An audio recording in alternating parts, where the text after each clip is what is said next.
আলাইকুম আলহামদুলিল্লাহ আপনারা সবাই ভালো আছেন, যে যেখান থেকে দেখছেন সবাই সুস্থ আছেন। এগো 360 চ্যানেলে সবাইকে স্বাগতম। তো আমি আপনাদের গত ভিডিওতে হয়তো দেখাইছিলাম যে আমি কিছু কোয়েল পাখি চাষের জন্য কিনে নিয়ে আসছি বা আমার খামারের জন্য নিয়ে আসছি। হ্যাঁ, তো আমি কালিয়া থেকে, আমাদের এখান থেকে প্রায় 40 কিলো বা 50 কিলো দূর হবে। তো ওইখান থেকে যেয়ে এক ভাইয়ের বাসা থেকে যোগাযোগ করে গিয়ে আমি পাখিগুলো নিয়ে আসছি। হ্যাঁ, তো পাখিগুলো আমি যখন নিয়ে আসি তখন পাখিগুলোর বয়স ছিল মাত্র 14 দিন। ঠিক আছে, তো ওই অবস্থাতেই আমি পাখিগুলো নিয়ে আসি। তো ওইখান থেকে আনার পর পাখিগুলো আমি আমার যে খাঁচা, এই খাঁচাতে 100 পাখি পালা যাবে।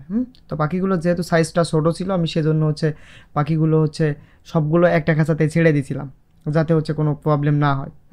তো এই জন্য আমি পাখিগুলো ছেড়ে দেওয়ার পর আমি একটা জিনিস খেয়াল করতেছিলাম যে পাখিগুলো কী অবস্থায় আছে, কেমন আছে। তো আলহামদুলিল্লাহ যাক, পাখিগুলো ভালো ছিল। তো গত এক সপ্তাহ ধরে আমি পাখিগুলো যত্ন নিলাম বা লালন পালন করলাম। তো আলহামদুলিল্লাহ দেখলাম যে না, পাখিগুলো মোটামুটি ঠিক আছে।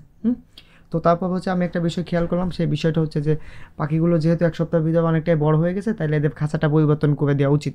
কারণ অল্প জায়গার ভিতরে বেশি পাখি দিলে গাদাগাদিটা বেশি হয়ে যাবে। সেক্ষেত্রে মনে করবেন যে পাখিগুলো গরমে বা অন্য কোনো সমস্যা হয়ে অসুস্থ হয়ে মারা যাওয়ার সম্ভাবনাটা বেড়ে যাবে। তো এই জন্য আমি পাখিগুলো ফাঁকা ফাঁকা করে দিব, নিচে থেকে কিছু পরিমাণ পাখি, অর্ধেক পরিমাণ পাখি উপরে উঠাই দিব। হ্যাঁ, তো এই জন্য আমি নিচে থেকে কিছু পরিমাণ পাখি ধরে উপরে উঠাই দিলাম। তো উপরে উঠাই দেওয়ার পর আমি একটা জিনিস আসলে খেয়াল করতেছিলাম যে আমার এইখানে যে খাঁচাটা বানাইছি, এই খাঁচাতে ডিম বের হয়ে আসার জন্য নিচে একটা জায়গা রাখা আছে। হ্যাঁ, ওইখান দিয়ে ডিমগুলো বের হয়ে আসে।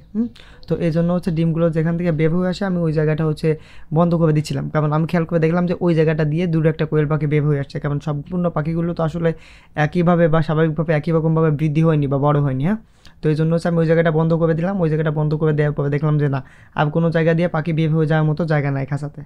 তো তারপর আমি পাখিদের গ্লুকোভেট দিয়ে পানি দিব বা লাইসোভেট দিয়ে পানি দিব। তো আপনারা যে কোনো একটা দিয়ে দিতে পারেন। আমি গ্লুকোভেট দিয়ে দিয়েছিলাম। তো আপনারা যে কোনো একটা দিয়ে দিতে পারেন। আমি পানিটা দেওয়ার পর পাখিদের খাবারটা দিয়ে দেখবো যে আসলে নতুন জায়গাতে দিলাম, তো এদের স্বাভাবিক হতে একটু সময় লাগবে। তো সবাই আমার ভিডিও যে যেখান থেকে দেখবেন, ইউটিউব থেকে দেখলে অবশ্যই সাবস্ক্রাইব করে পাশে থাকবেন, ফেসবুক থেকে দেখলে অবশ্যই ফলো দিয়ে সাথে থাকবেন। ইনশাআল্লাহ ভালো ভালো ভিডিও আপনাদের দিব। তো সবাই ভালো থাকবেন, আমার জন্য দোয়া করবেন। আল্লাহ তাআলা যেন আমার সমস্ত কাজে বারাকা দান করে।